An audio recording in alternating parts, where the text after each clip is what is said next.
Hello, my name's Ruth and my professional project is based on the learning community that I was asked to joint lead with the brief of developing whole school gifted and talented provision. Our guiding question quickly became how is the best way to do this. So we came up with 4 ways of addressing our guiding question. 1, identify the students and keep all of their names on one register that can go all the way through the school with them. So that was an easy admin job to begin with. 2, look at the external provision for gifted learners, and we decided that that's actually very good, so we just need to keep up the good work there. 3, to improve the internal provision. This is trickier. There's lots of ideas amongst the staff, so it's choosing how to best implement the best ideas. And as we approached the project in this way, we felt we were quite near the bottom of the sigmoid curve there, feeling quite a lot of confusion as to how to progress forward initially. And also, a 4th one that only came into being as we progressed through the project was to investigate the impact on the well-being of secondary students, specifically looking at stress levels for some of our gifted and talented students, and also thinking about how we can spread out opportunities so a wider circle of students get access to gifted learning opportunities. So moving into the vision then, as we went on, this became a guiding vision, which was to label the service rather than the learner. A lot of big schools in Bangkok take this approach, and it fits in very much with matching opportunities to learners rather than imposing activities on students that they might actually find stressful or simply not be interested in. So that was the identify phase of the project. Moving on to the implementation phase, this was very much a project that is still benefiting from inquiry-led leadership. We've got a team that collaborates very well. There's 5 of us, 3 existing members of staff and 2 new this year who brought with them a lot of expertise on working with gifted and talented students and providing enrichment opportunities.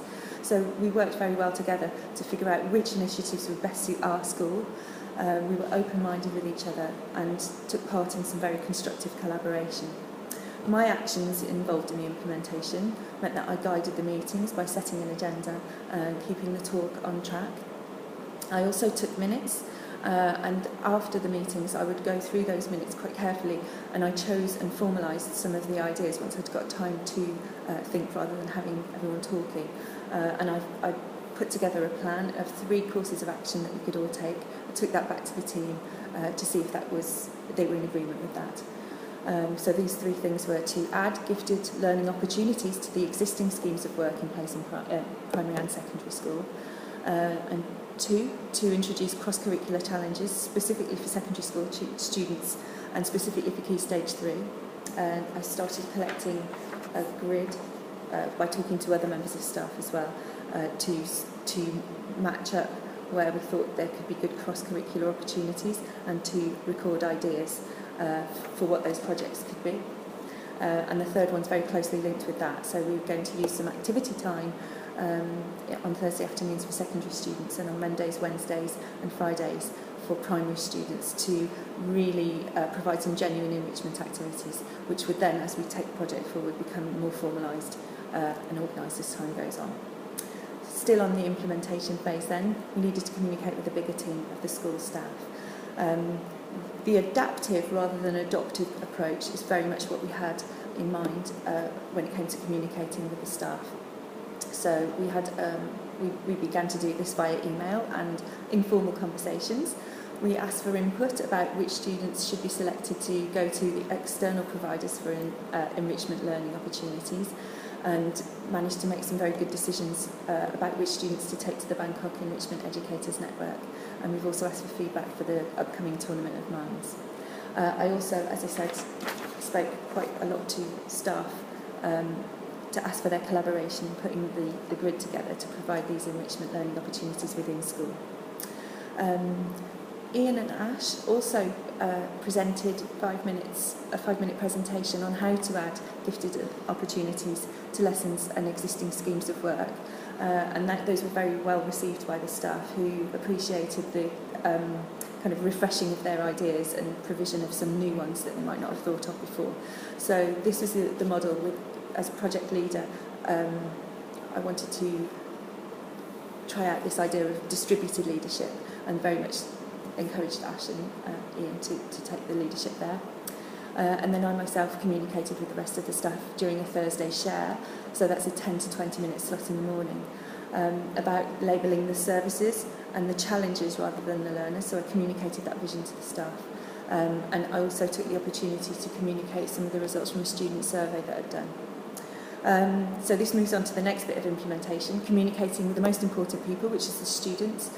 Provided the top 3 CAT scoring students in each year in Key Stage 3 with a survey. Some questions were taken from an online questionnaire and some were more bespoke for our school because I wanted to find out a little bit more about their attitudes towards cross-curricular learning and their knowledge of cross-curricular learning. So we found that they were very open and very happy with creative tasks and projects that very much lent themselves to this idea of cross-curricular projects.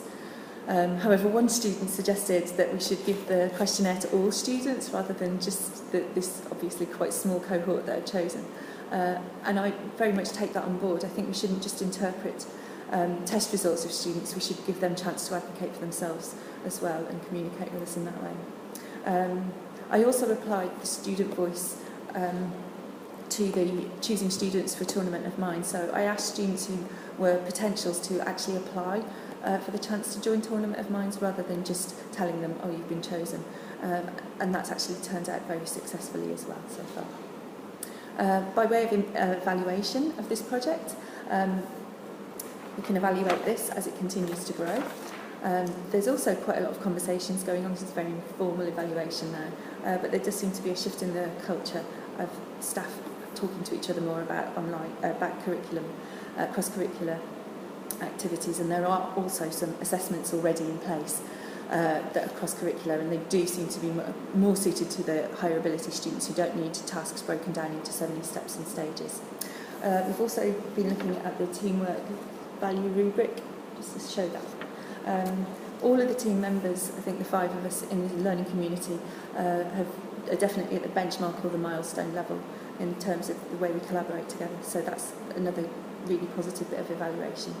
I also asked for some comments from Ash and Ian, and these were very positive regards to the collaboration of our team.